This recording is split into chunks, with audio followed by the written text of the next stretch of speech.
இந்த 2026 கன்னி ராசிய பொறுத்தவரைக்கும் குரு வந்து லாப குருவா வராரு. இவ்வளோ நாளா 10ஆம் இடத்துல இருந்த குரு, இப்ப 11ஆம் இடத்துக்கு வராரு. இருக்கிறதுலயே டாப் 1 கன்னி ராசி தான். ஏன்னா லாபஸ்தானத்துக்கு குரு வராரு.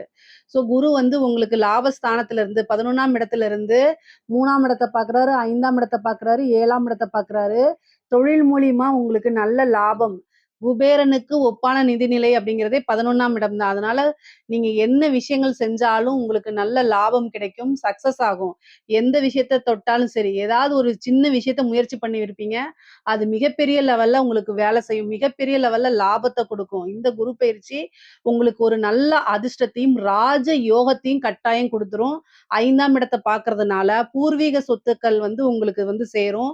பூர்வீக சொத்துக்கள் உங்களுடைய பாகம் வந்து பிரிக்கப்படாம இருந்துச்சுன்னா, இந்த டைம்ல வந்து கட்டாயம் பூர்வீக சொத்துலேருந்து உங்களுடைய பாகங்கள் பிரிஞ்சு உங்களுக்கு வரும்.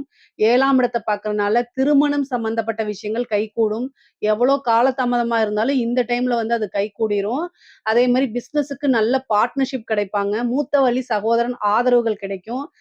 திடீர்னு தனச்சேர்க்கை, திடீர்னு லாப சேர்க்கை இதெல்லாம் கிடைக்கும். வெளிநாடுகளுக்கு செல்லக்கூடிய அமைப்புகள் இருக்கு. பரிபூரணமான லக்ஷ்மியோடைய அனுகிரகம் உங்களுக்கு இருக்கிறதுனால, காசு பணம் அப்படிங்கிறது திடீர்னு இருக்கும். ஒரு லாட்டரி, புதையல் இந்த மாரி விஷயங்களும் கிடைக்கும். பொதுவா கன்னி ராசிக்காரங்க அத எதிர்பார்க்க மாட்டாங்க.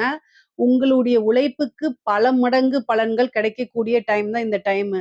ஏன்னா லாபம் அப்படிங்கிறது 11ஆம் இடம். அதுக்கு குரு உடைய பார்வை இருக்கு. அதே மாரி சொத்து சேர்க்கை அதிகமாக இருக்கு. நீங்க நெனச்ச விஷயங்கள், விரும்பின விஷயங்கள் எல்லாமே தானா வந்து சேரக்கூடிய அமைப்புகள் இருக்கு. எல்லா விஷயங்களுமே உங்களுக்கு சக்சஸ் ஆகுங்க. 11ஆம் இடம்னாலே சக்சஸ் தான். 7ஆம் இடம் எப்பேர்ப்பட்ட பிரச்சனைகளா இருந்தாலும் அதுக்கு கட்டாயம் நிவர்த்தி உண்டு.